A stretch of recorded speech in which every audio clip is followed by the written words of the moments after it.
नमस्ते। भारत की अर्थव्यवस्था का असली पावर हाउस कौन है? अगर आप सोच रहे हैं बड़ी बड़ी कंपनियां, तो जरा रुकिए। असली पावर हाउस तो वो छोटे बिजनेस हैं जो हर गली नुक्कड़ पर हैं। जी हाँ, हम बात कर रहे हैं एमएसएमई सेक्टर की, जो अब देश का एक सुपर चार्ज्ड इंजन बन चुका है। तो चलिए देखते हैं कि ये इंजन भारत को कैसे आगे दौड़ा रहा है।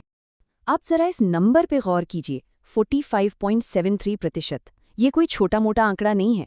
ये भारत के टोटल एक्सपोर्ट का वो हिस्सा है जो हमारे छोटे और मीडियम बिजनेस से आता है। सोचिए, भारत में बना सामान आज दुनिया भर में धूम मचा रहा है, और इस पूरी क्रांति की कमान हमारे छोटे उद्यमियों के हाथों में है। तो सवाल यह है कि ये सब अचानक हो कैसे रहा है।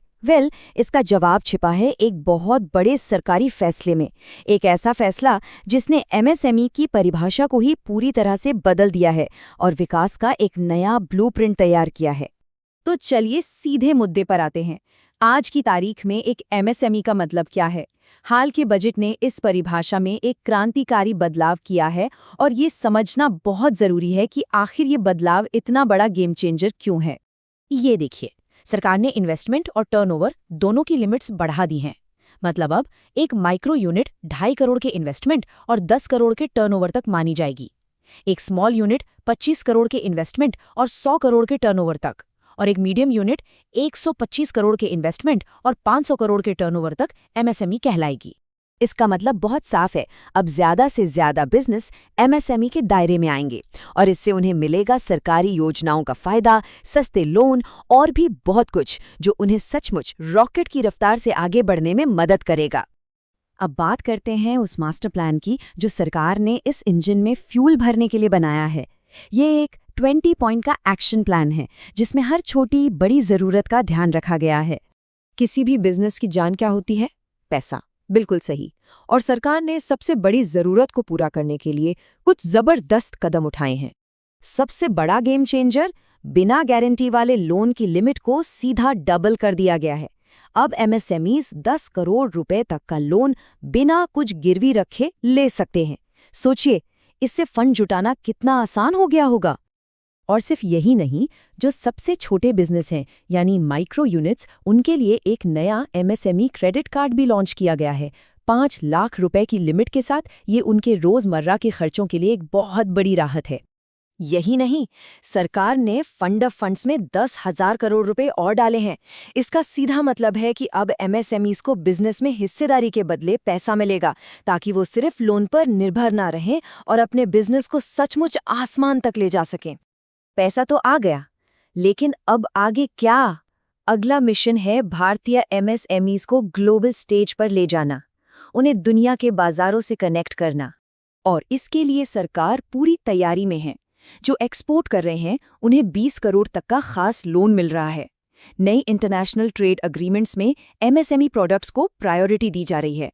एक स्पेशल एक्सपोर्ट मिशन भी शुरू किया गया है जो उन्हें ग्लोबल स्टैंडर्ड्स को पूरा करने में मदद करेगा।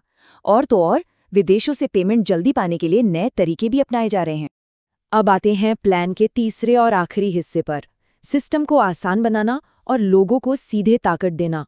फोकस 3 चीजों पर है: डिजिटल टेक्नोलॉजी, सरकारी खरीद में हिस्सेदारी और स्किल डेवलपमेंट। यहाँ कुछ बड़े बदलाव देखिए।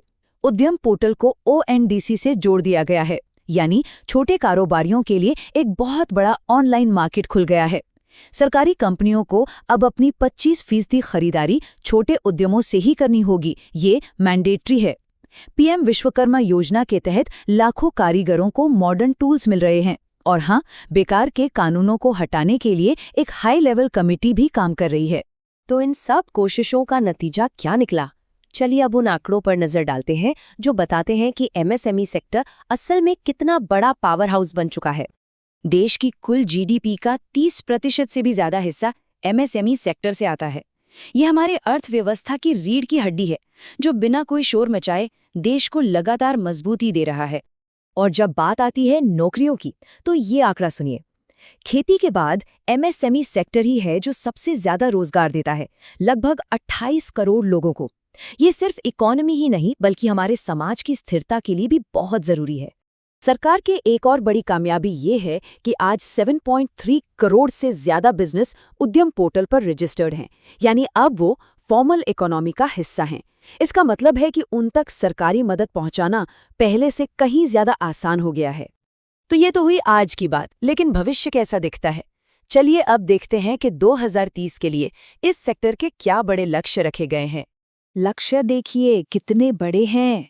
2030 तक जीडीपी में एमएसएमई का हिस्सा 30% से बढ़ाकर 50% करना है और एक्सपोर्ट में हिस्सेदारी 45% से बढ़ाकर 60% तक ले जानी है। ये एक मैसिव जंप होने वाला है। तो आखिरी और सबसे बड़ा सवाल यही है, क्या ये सुपरचार्ज्ड इंजन भारत को एक ग्लोबल इकोनॉमिक सुपर पावर बना पाएगा? जिस रफ्तार और इरादे से ये आगे बढ़ रहा है, उसे देखकर तो यही लगता है कि जवाब हाँ में है। आने वाला समय वाकई में रोमांचक होने वाला है।